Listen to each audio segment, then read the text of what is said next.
Hi, my name is Mark Bitterman. I'm sommelier or salt expert from the Meadow. I'm here today to talk to you about cooking on Himalayan salt blocks. This is a 600 million-year-old block of salt from Pakistan. So this is a really cool way to serve food. Really makes food super easy, super fast, but dramatic, kind of unusual. Maybe your friends haven't seen it before. An absolutely wicked, delicious food every time you use it. So, basic principles behind using these things. They're fantastic for using cold. Pop it in the fridge, take it out, slice some mozzarella, maybe a little bit of pear, chop up some basil, sprinkle it on top. 15 minutes later, perfectly seasoned, absolutely delicious mozzarella and pear kind of salad, and it looks gorgeous to present. I kind of do this whenever I'm just trying to do something quick and easy that will knock people's socks off.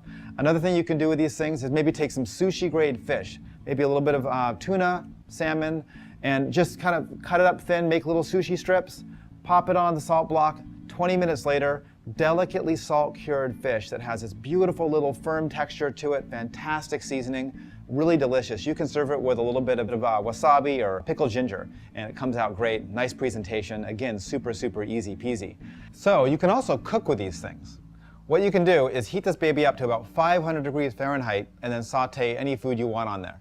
So the way you do this, the most important thing to get straight every time is don't heat them too fast. You put this on high heat, it'll expand rapidly, it could crack on you and break. Not any fun.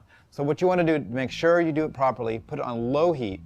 So if you've got a stovetop, just put it right on the stovetop. If it's electric, a little metal ring, like a wok ring or any kind of little metal band to get an air gap between the bottom of the salt block and your heating element. The barbecue grill, just put it right on the grill. No other steps needed. Put the heat on to low first for about 15 minutes and let it just start to get up to past that kind of room temperature cold phase. After 15 minutes, put it up to medium, wait 15 minutes, put it up to high, wait 15 minutes. Now your salt block's going to be torquing hot. I don't mean kind of hot. It's important that it gets super, super, super hot.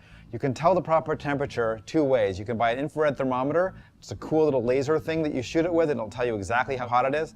Or you can put your hand near it. And if your hand kind of goes down, goes and goes, when it stops about 1.5 inches above the salt block, you know you're at 500 degrees. Your hand's just not going to go any closer. So a cool thing to cook on this is flank steak. Take a big piece of flank steak, slice it lengthwise along the fiber of the meat, then crosswise.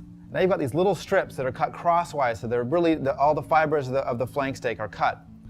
Slap that down on your salt block. Just as fast as you put them down, flip them right back over, take them off, and eat them. You can eat them right off the block, or you could maybe serve it with a little bit of tortilla and some cilantro and salsa. And it takes no work, no skill, but it looks extremely cool. Another thing you could present on this thing or cook on this thing would be scallops. Just take some bay scallops, throw scallops on there, leave them about 5 minutes, flip them. Maybe you could shave a little bit of, say, lime or lemon zest on top, and you'll have absolutely fantastic scallops every single time. Makes the most perfect scallop I know. So once you've cooked on it, cleaning is the last and super important step. You want to make sure to clean this thing properly so you get the longest life out of it. Never run it under water, don't need to use soap. Salt's naturally antimicrobial, so it's just a great already clean surface. What you do is you get a little bit of moisture on there, like a sponge, just get it moist, scrub on it or reef on it with like a scouring pad or a green scrubby, wipe it off, repeat that process until anything that you don't want on there is gone. Get a nice smooth surface, pat it dry with a paper towel, set it aside, you're done. So I hope you enjoy your box of awesome.